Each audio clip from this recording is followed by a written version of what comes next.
नमस्कार, मैं नियाज खान। पिछले 3 हफ्तों से देश में हिंदू मुसलमान हो रहा है। मुसलमान हिंदुओं पर आरोप लगा रहा है और हिंदू मुसलमानों पर आरोप लगा रहा है। इसी बीच एक टीवी डिबेट में बीजेपी के पूर्व प्रवक्ता ने पैगंबर मोहम्मद साहब के बारे में अभद्र टिप्पणी कर दी। फिर क्या था, देश के कई कोनों में जबरदस्त विरोध हुआ।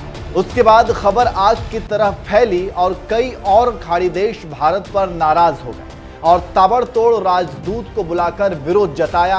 इसी को देखते हुए भारत बैकफुट पर आ गया और आनन फानन में भारत सरकार ने अपने दोनों कार्यकर्ताओं को बाहर निकाल दिया। लेकिन विवाद थमा नहीं। मुसलमानों की मांग है कि नूपुर मामले में सरकार सख्त कार्रवाई करे, लेकिन सरकार चुप्पी साधे हुए है।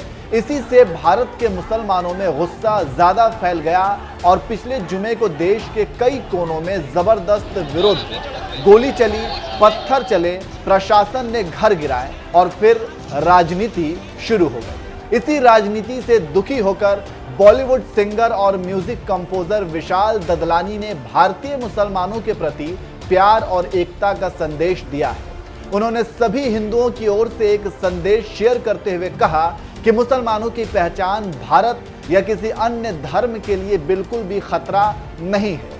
साथ ही सिंगर ने बीजेपी को निशाना बनाते हुए उनके खिलाफ काफी कुछ कहा है। उनके ट्विटर हैंडल पर मैसेज में लिखा है कि मैं बहुसंख्यक भारतीय हिंदुओं की ओर से भारतीय मुसलमानों से यह कहना चाहता हूं कि आपको देखा और सुना जाता है, प्यार किया जाता है और आप कीमती हैं।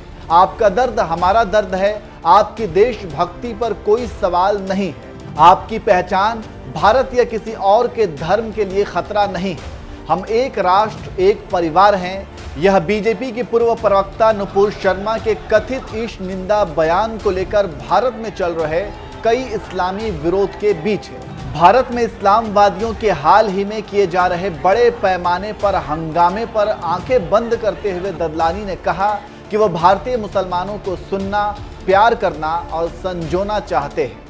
आगे के ट्वीट्स की सीरीज में उन्होंने हिंदुओं को भी मैसेज दिया और उनसे भारतीय राजनीति की बदसूरत प्रकृति को अनदेखा करने के लिए कहा। किसी राजनीतिक दल का जिक्र नहीं करते हुए बल्कि बीजेपी सरकार की आलोचना करते हुए विशाल ने कहा कि राजनीतिक दल अपने फायदे के लिए काम कर रहे हैं, ना कि लोगों के लिए। उन्होंने लिखा, मैं भी सभी भारतीय से यह कहना चाहता हूं, मुझे भारतीय राजनीति की कुरूप प्रकृति के लिए खेद है, जो हमें खुशी खुशी छोटे समूहों में बांट देगी जब तक कि हम अकेले खड़े नहीं हो जाते। वे सब निजी फायदे के लिए कर रहे हैं, लोगों के लिए नहीं। उन्हें जीतने मत दो। तो आप समझ गए होंगे कि विशाल ददलानी ने हिंदू कट्टरपंथियों को लेकर क्या कहा। लेकिन यह कहना कि कट्टरपंथी सिर्फ एक तरफ हैं, गलत होगा। हाँ, राजनीति बीजेपी जरूर हिंदुओं पर करती है, लेकिन इधर कुछ ज्यादा हिंदू मुसलमान हो रहा है। मैं पहले भी कह चुका हूं कि पता नहीं ये मुद्दा कब खत्म होगा और देश बेरोजगारी, अर्थव्यवस्था, विकास की बात कब करेगा।